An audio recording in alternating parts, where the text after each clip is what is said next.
It's a fundamental, often brutal, truth of the universe: predators hunt prey.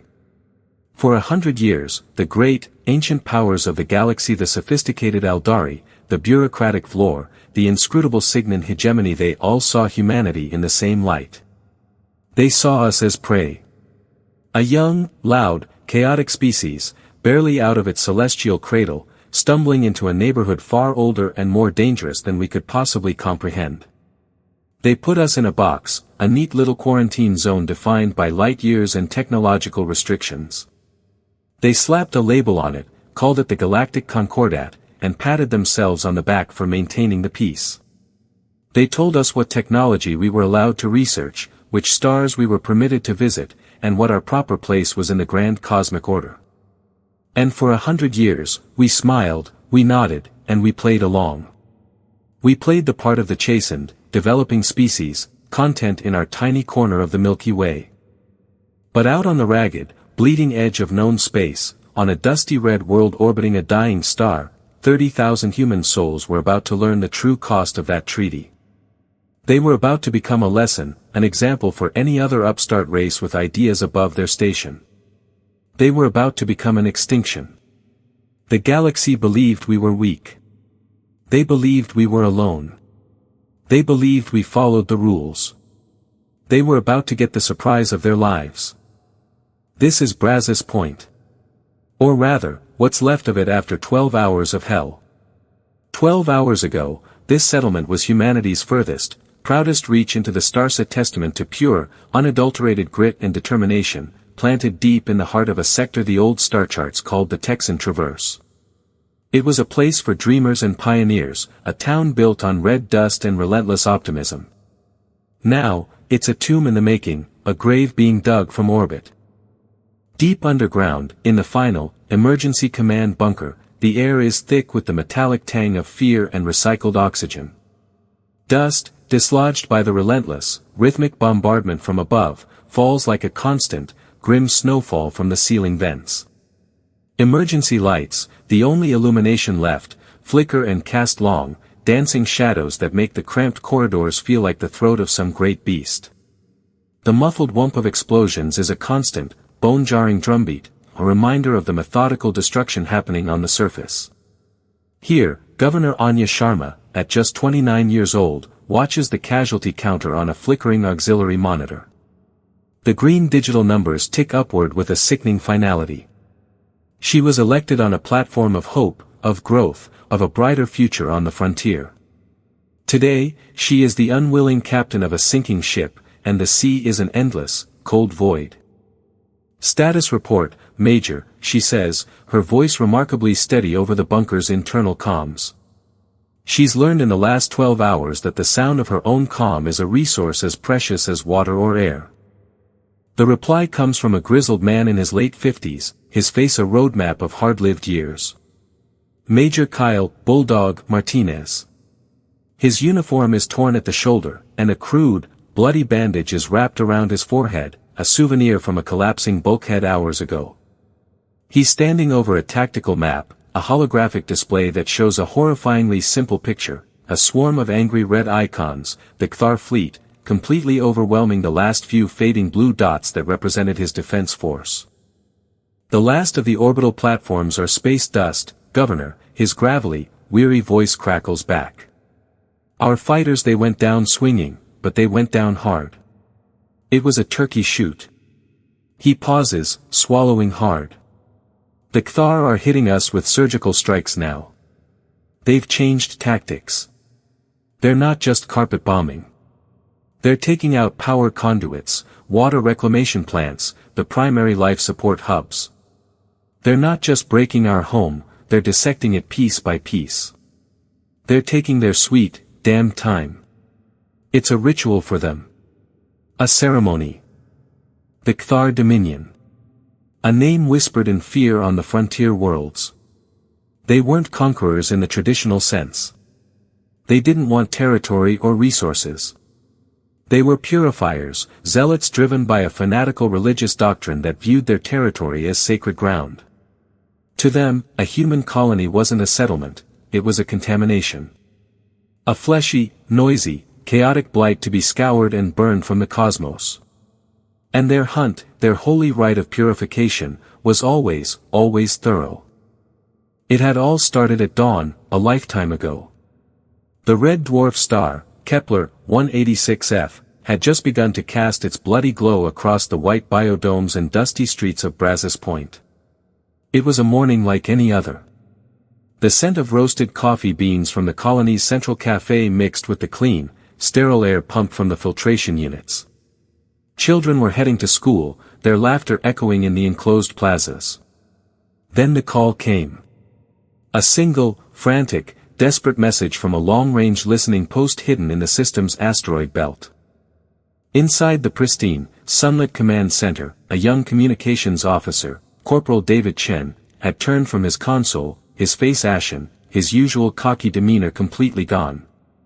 He looked like he'd seen a ghost. "Governor, you need to see this," he'd stammered, his hand shaking as he pointed to the screen. The display showed a cascade of energy readings, signatures so massive they had to be a mistake. A fleet. A massive fleet. Kthar war signatures. Hundreds of them. "They're not on patrol, ma'am. They're burning straight for us. ETA 6 hours. 6 hours. In the vast emptiness of interstellar space, 6 hours is no time at all. It's a death sentence delivered with a ticking clock. Brazos Point was a civilian colony. 30,000 souls. Scientists studying terraforming techniques, farmers tending to vast hydroponic bays, engineers maintaining the delicate life support systems, and their families. Their defense force was a glorified police department, a handful of retired veterans like Major Martinez commanding a dozen lightly armed patrol ships and a few static defense platforms. They were peacekeepers, not soldiers. They were not warriors. Governor Sharma's face had been a mask of calm, but Corporal Chen saw her knuckles turn white as she gripped the edge of the console. "Send the emergency signal," she commanded, her voice slicing through the sudden, panicked silence of the room. "Priority Alpha. Encrypt it with the latest Trafalgar cipher. Transmit everything we have, our sensor logs, their fleet composition, our population count. Earth command." Corporal Chen hesitated, a fatalistic dread washing over him. "Governor, with all due respect, Earth is 37 light-years away. Even with the quantum entanglement comms, there's a message lag. They won't even receive our message for hours. And by the time they could possibly mount a response, even if they had a fleet ready to go, which they don't." "I know the math, Corporal," Sharma said, her voice quiet but unyielding, cutting him off before he could finish the hopeless sentence. "I know what the Concordat says we have. I know what they think we are. Just send it. Do your duty." It was a message in a bottle, tossed into an infinite ocean of stars, a final, desperate prayer that someone, somewhere, was listening. But even if they were, what could they possibly do? The Galactic Concordat, the treaty that had supposedly kept the peace for 100 years, had also been humanity's cage. After a brief, unexpectedly brutal first contact war a century ago, the elder races had convened and passed judgment. Humanity was deemed too aggressive, too adaptable, too ambitious. They were a threat to the delicate, ancient balance of power. So they shackled us. They forced Earth to decommission its warships, stripped us of our advanced military technology, and drew a line in the cosmic sand we were forbidden to cross. Officially, Earth was a demilitarized, peaceful member of the galactic community. Officially, Earth was defenseless. Officially. But humanity didn't claw its way up from the mud of a single planet and reach for the stars by meekly following the rules set by others. Deep in the frozen, forgotten dark of the Kuiper Belt, far beyond the prying eyes of alien patrols and Concordat observers, tumbles a massive planetoid. To any passing freighter, it looks like just another hunk of rock and ice, unremarkable among millions. But this rock is named the Anvil. And it's hollow. Inside, carved out over decades of secret, painstaking labor, lies humanity's greatest, most defiant secret. A bustling, high-tech naval base, a city of steel and secrets powered by a captured singularity. This is the home of the Ghost Fleet. 67 warships that, according to every law and treaty in the galaxy, do not and cannot exist. And on the bridge of its flagship, the UES Leviathan, stands its commander. Admiral Marcus Thorne. A man in his late 50s, with a face that looks like it was carved from granite and eyes the color of a winter storm. His hair is streaked with silver, a testament to the decades he has spent carrying the weight of this secret. He is a living ghost, commanding a phantom fleet, waiting for a day he had always prayed would never come. He was a young ensign during the First Contact War. He saw entire fleets of Earth's finest ships, the pride of the solar system, get torn apart by superior technology. He saw good people die for nothing. He swore it would never happen again. Admiral. Commander Evelyn Reed, his executive officer, approaches. She's a sharp, professional woman in her early 40s, her movements precise, her voice always level. She is the perfect counterpoint to Thorne's simmering intensity. We've received a priority alpha transmission, sir. It's been auto-decrypted. The Trafalgar cipher. It's from Brazos Point. Thorne's stoic expression doesn't change, but a dangerous, electric stillness settles over the bridge. The low hum of the ship's system seems to quieten. On the main holographic display, Governor Sharma's desperate, composed face appears. The transmission is a data burst, and tactical information scrolls rapidly beside her image fleet composition, vector analysis, weapon signatures. The numbers tell a story of overwhelming force, of a calculated, methodical annihilation. A death sentence, laid out in cold, hard, undeniable data. Helios, Thorne says, his voice a low rumble that cuts through the silence. Analysis. A cool blue holographic AI avatar materializes beside the command chair. It is a featureless, androgynous form of pure light, the personification of the ship's strategic battle computer. The Kthar force consists of approximately 317 vessels, Helios reports, its voice calm and synthetic, utterly devoid of emotion. Analysis confirms 12 capital-class purifier vessels, supported by a swarm of cruiser and frigate escorts. Brazos Point's defensive capabilities will be neutralized within 20 minutes of initial engagement. Complete colony destruction projected in 6 to 14 hours, depending on the enemy's adherence to their ceremonial extermination protocols. Thorne's jaw tightens. Casualties. Total population of 29,812 human souls, Helios states. Survival probability, without direct military intervention, 0%. The silence on the bridge is heavier than the gravity of a neutron star. Every single person on that bridge, from Commander Reed to the youngest ensign at the navigation console, understands the impossible calculus of this moment. Brazos Point is deep in the Texan Traverse, beyond the Concordat's permitted zone of human expansion. Saving it means revealing the Ghost Fleet. It means confessing to a century-long deception of unimaginable scale. It means declaring to the galaxy that humanity had not been chastened, but had been secretly rearming, waiting. It means war. Not just a border skirmish with the fanatical Kthar, but potentially a full-scale conflict with the Galactic Council itself. If you want to hang your hat here with us, go on and hit that subscribe button. We're building a real nice little community, and there's always room for one more at the table. Commander Reed steps forward, her face a mask of professional concern. Admiral, our standing orders, Protocol 7 Gamma, are clear in this scenario. We can dispatch a formal diplomatic protest to the Council. We can attempt a covert rescue operation with the fast courier ships, save a fraction of the population before the Kthar complete their ritual. Thorne turns slowly to face her, and his cold eyes seem to bore right through her. The Council takes weeks to deliberate on trade tariffs, Commander. They will not save our people. And fractions, he says, his voice dropping to a dangerously low growl, are not acceptable. Not today. Not ever again. He turns back to the star chart, a vast 3D hologram of the galaxy shimmering in the center of the bridge. His hand clenches into a white-knuckled fist. The ghosts of the first contact war whisper to him. "Prepare the fleet," he commands, his voice now ringing with an authority that silences all debate. "Full combat loadout. All ships are to be ready for immediate departure.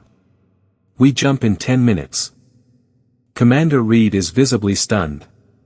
The protocols, the secrecy, the century of careful planning is throwing it all away in a single, defiant gesture. "Admiral, if we do this, the galaxy will come for us. Sanctions will be the least of our worries. They'll try to crush us. To finish the job they started 100 years ago." Admiral Thorne looks at the image of Governor Sharma, frozen on the screen. He sees the 30,000 lives behind her eyes. "Let them come," he says, his voice a blade of cold steel. "We spent a century playing possum, pretending to be weak and harmless. Today, the galaxy finds out that we are not possums. We are grizzly bears. And our cubs have been threatened." He turns to the comms officer. "Light the engines. Spool up the displacement drives. All ships, on my mark." A wave of energy surges through the anvil. Across the hidden base, alarms blare not with panic, but with purpose. On the decks of the UES Aegis, the Vindicator, the Stalwart, and 63 other Phantom ships, crews race to their battle stations. Their moment, the moment they had trained their entire lives for, had finally come. Aboard the UES Leviathan, the main reactor came online, its hum a promise of terrible, beautiful power. The sleeping giant was waking up, and it was ready for a fight. Back on Brazos Point, time has run out. The sky, once a familiar crimson, darkens as the horrifying biomechanical shapes of the Cthar fleet eclipse the star. Their ships are nightmares given form-twisted spires of black, carapace-like metal fused with what looks like polished bone, all of it pulsing with a sickly, internal green bioluminescence. Major Martinez's tiny force of a dozen patrol ships, little more than armed shuttles, charges forward to meet them. It's not a battle, it's a suicidal act of pure, undiluted defiance. A final, raised middle finger to the void. It's over in minutes. A brief, brilliant blaze of glory against an infinite ocean of darkness. A channel opens, unbidden, hijacking every screen in the command bunker. The Cthar overlord appears. The being is horrifying, a 7-foot-tall skeletal figure draped in ceremonial robes, its elongated head holding 4 glowing yellow eyes that blink out of sync, giving it a disjointed, unnatural appearance. Human infestation, its voice comes through the translator, flat, synthetic, and dripping with contempt. "You have defiled sacred ground with your profane existence. Your presence is an insult to the eternal cycle. The penalty is purification."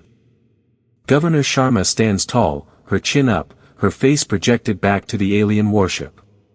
She will not give this monster the satisfaction of seeing her fear. "Overlord," she says, her voice steady and clear. "We are a peaceful, scientific colony.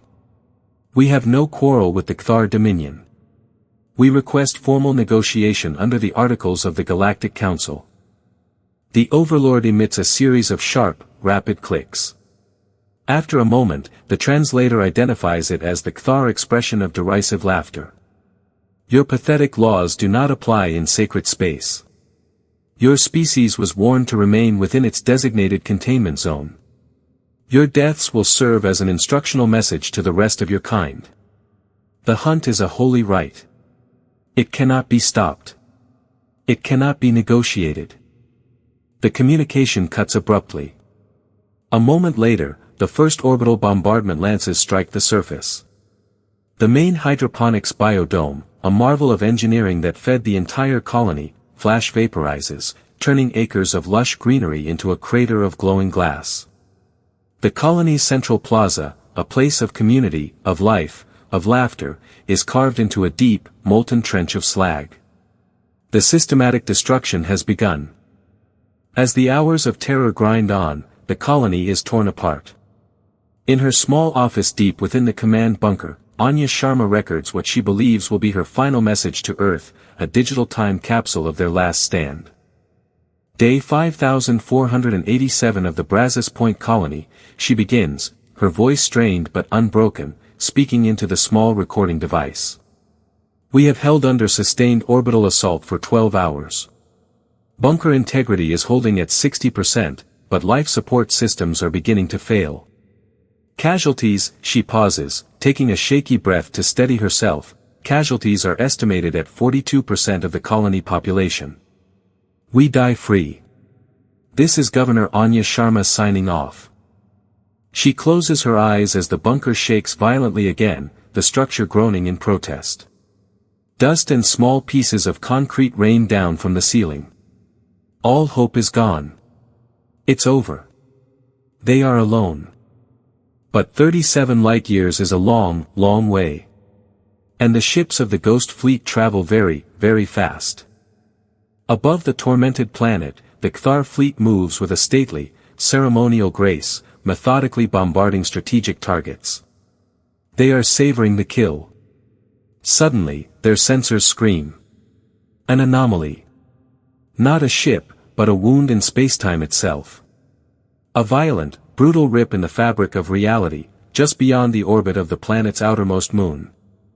One after another, like sharks materializing from a bloody mist, 67 warships erupt from the void. They are not the curved, organic ships common in the galaxy. These are vessels of war, pure and simple. They are all sharp angles, gunmetal gray and obsidian black, bristling with weapon emplacements that have never known the meaning of a treaty. And at their head, a ship so vast it seems to blot out the stars behind it, the 2.5-kilometer-long UES Leviathan emerges like a dagger aimed directly at the heart of the Kthar fleet. On the bridge of the Leviathan, the crew works with a quiet, focused intensity. The transition from displacement travel is jarring, but they are drilled to perfection. Status. Admiral Thorne's voice is cold steel, cutting through the low hum of the bridge. All ships report transition complete, sir, the navigation officer calls out. Minimal drive core strain reported across the fleet. We pushed them hard, but they held. Tactical, Thorne snaps. Commander Reed answers, her eyes glued to the holographic display. Kthar fleet detected, high orbit, just as Helios predicted.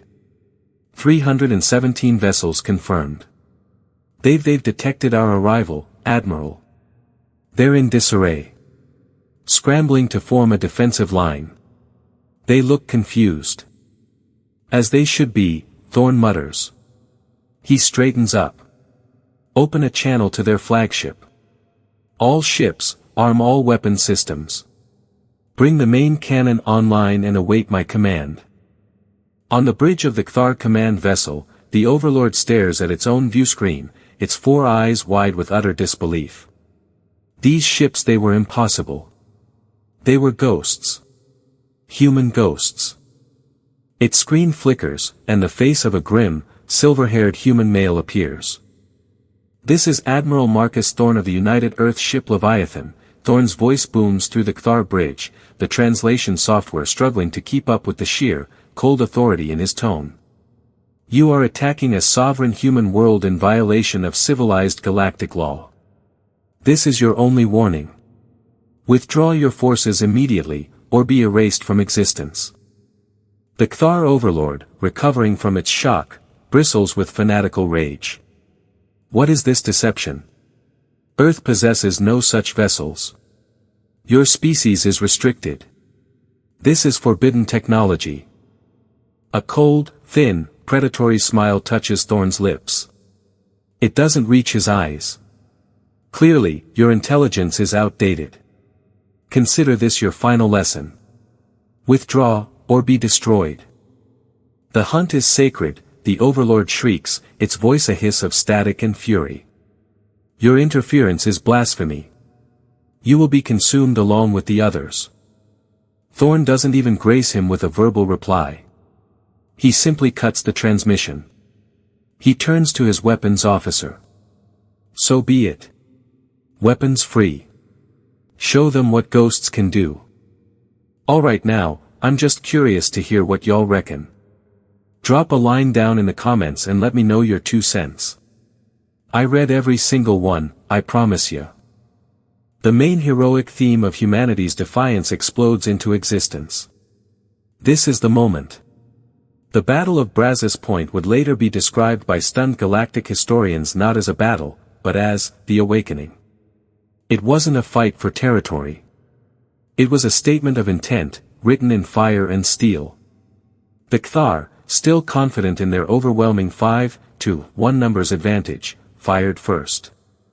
A massive, coordinated wave of searing plasma bolts and disruptive energy beams, enough firepower to glass a continent, washed over the human fleet. On the bridge of the Leviathan, the crew braces for impact. But the hit never comes. The ship's advanced, multi-layered shield system flares to brilliant life, a shimmering bubble of impossible energy. The entire Cthar salvo, a torrent of raw destruction, splashes against it and dissipates harmlessly into space. The flagship doesn't even shudder. And then, humanity answered. "Sir," the weapons officer shouts, his voice a mix of awe and fierce excitement. "The spinal mass accelerator has a lock. Target is their lead Purifier-class cruiser." "Fire," Thorn orders, his voice dangerously calm. The Leviathan gives a deep, profound shudder, a vibration felt through the very bones of the crew. Along its dorsal spine, a series of massive magnetic rings glow with terrifying, brilliant blue energy, charging in sequence with a rising, unearthly scream. Then, silence. A single, solid tungsten rod, the size of a telephone pole and weighing dozens of tons, is hurled out of the barrel, accelerated to a significant percentage of the speed of light. You don't see a mass accelerator round coming. It moves too fast for the eye or most sensors to track. You just see the result. The lead Cthar cruiser, a 2-kilometer-long behemoth of war, doesn't explode in a cinematic fireball. It simply ceases to exist. One moment it's there, a proud vessel of the Dominion. The next, it's an expanding, silent cloud of superheated plasma and vaporized atoms. The kinetic energy of the impact is so immense that the laws of conventional physics seem to break down. The round, barely slowed, continues its journey, striking a second cruiser that was unlucky enough to be positioned behind the first. The second ship is cracked in half, its spine broken, its reactor going critical in a flash of green energy. One shot. 2 capital ships. Across the void, the Cthar fleet hesitates for a single, fatal second. It is a second of pure, uncomprehending shock. It is a mistake they will not live to regret. Enemy fighter wings launched.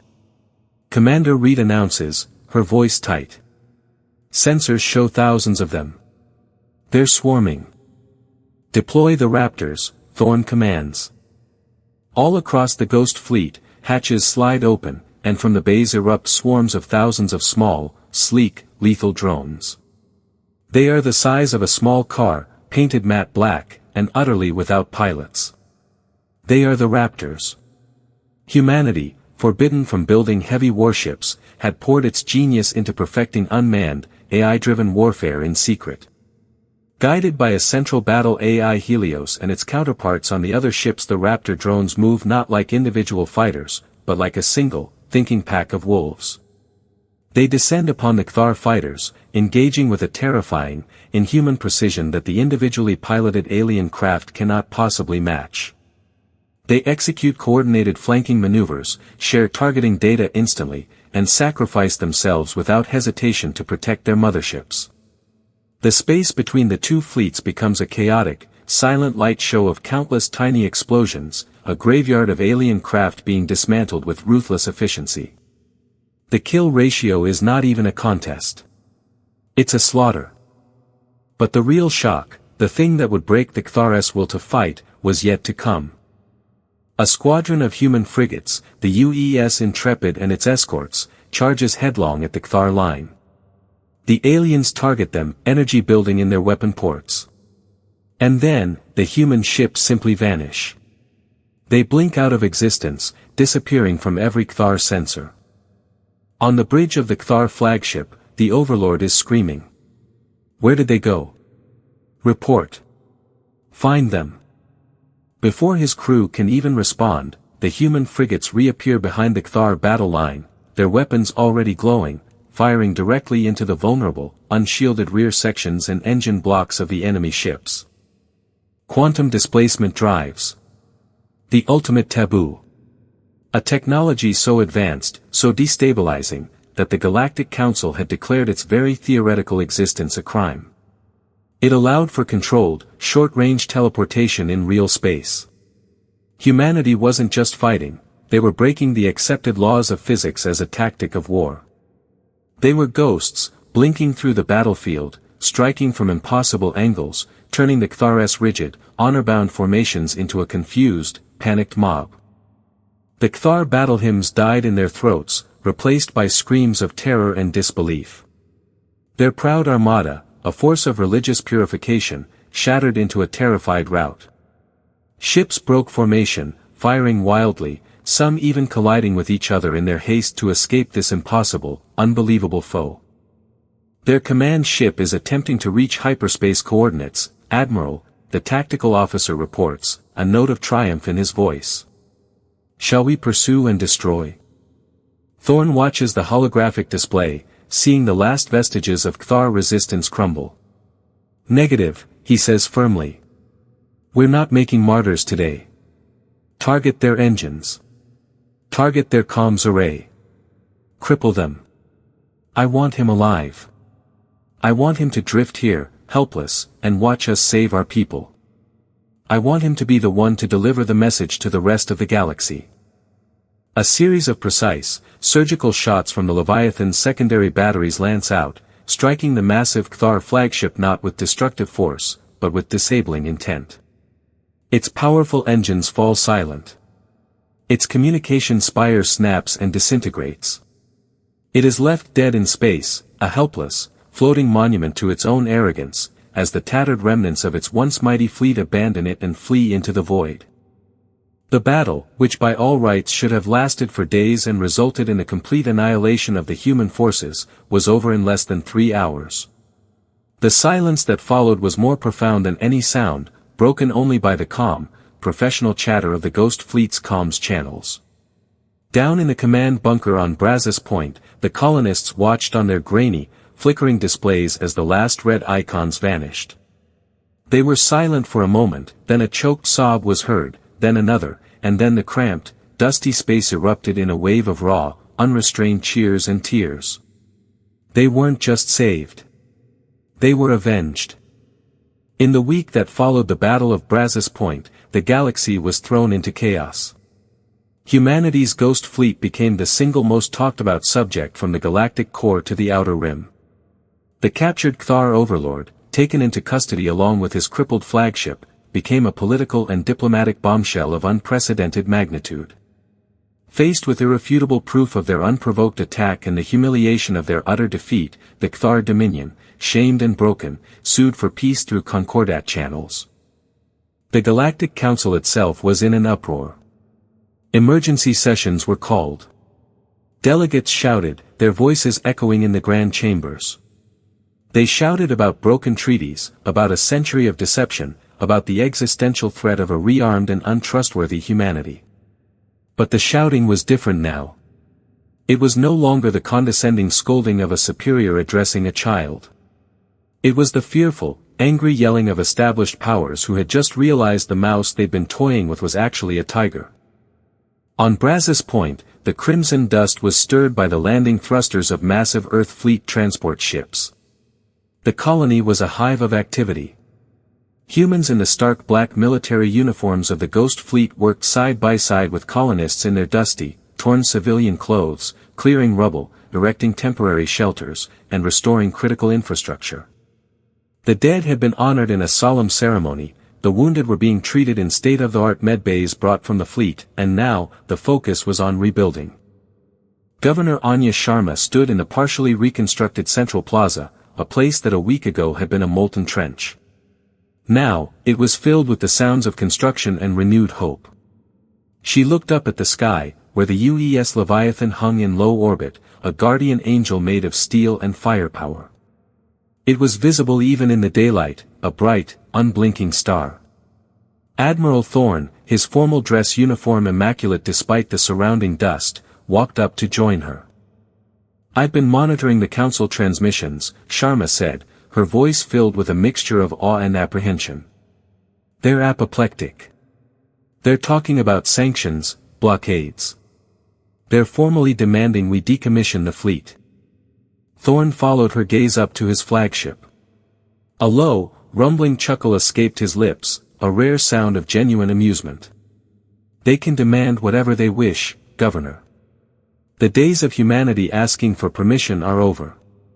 They wrote the rules, and then they stood by and watched while one of their members tried to slaughter 30,000 of our people. Their rules are meaningless now. The galaxy is about to get a whole new set of rules to contend with. Ours." "What happens now, Admiral?" Sharma asked quietly. The question hung in the air, heavy with the weight of an uncertain future. "For us? For Earth?" Thorne looked away from the ship and down at the faces of the colonists working around them. He saw the grief in their eyes, but he also saw something else, a fierce, resilient pride. They were no longer victims. They were survivors. They were pioneers who had faced the abyss and spat in its eye. "Now," he said, turning back to her. "Now we take our rightful place among the stars. Not as a developing species. Not as supplicants begging for scraps from the high table. But as the power we were always destined to be. They called us primitives. They put us in a cage and thought we'd forget how to fight." He gave her a grim, proud smile, the smile of a man who had carried an impossible burden and had just set it down. "They thought the giant was asleep. Well, the giant is awake now."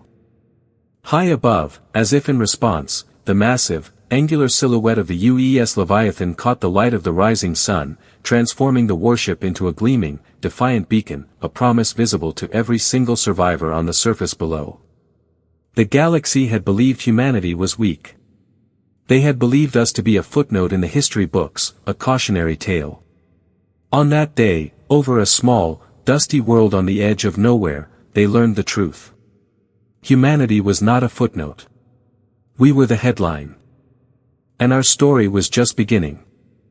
The story of the Ghost Fleet and Brazos Point drills down to a piece of wisdom we understand deep in our bones here in Texas: don't mistake quiet for weak. For 100 years, humanity tipped its hat, said yes, sir, and no, ma'am, to the older powers of the galaxy. They saw our compliance and called it our nature. They built a fence around us and figured we were just happy cattle. But a quiet man isn't always a tame one, sometimes he's just cleaning his rifle. Humanity wasn't broken, we were building. We were preparing. Because when you push someone into a corner, when you threaten their family and their home with extinction, you don't get the cow they thought you were. You get the horns. The story is a stark reminder that true strength isn't about being the loudest voice in the room. It's about having the will to do what's necessary when the talking is done and the chips are down. It's about being the sleeping giant, and God help anyone who wakes you. Was Admiral Thorne a hero for revealing the Ghost Fleet and saving Brazos Point, or did humanity's century of deception make us just as dangerous and untrustworthy as the galaxy feared? By secretly building a weapon of such terrifying power, did we sacrifice our moral high ground for the sake of survival? Let me know what you would have done in his boots down in the comments below. If you enjoy diving into these epic sci-fi stories, be sure to hit that like button, subscribe to the channel, and share this video with anyone who believes in humanity's unyielding spirit.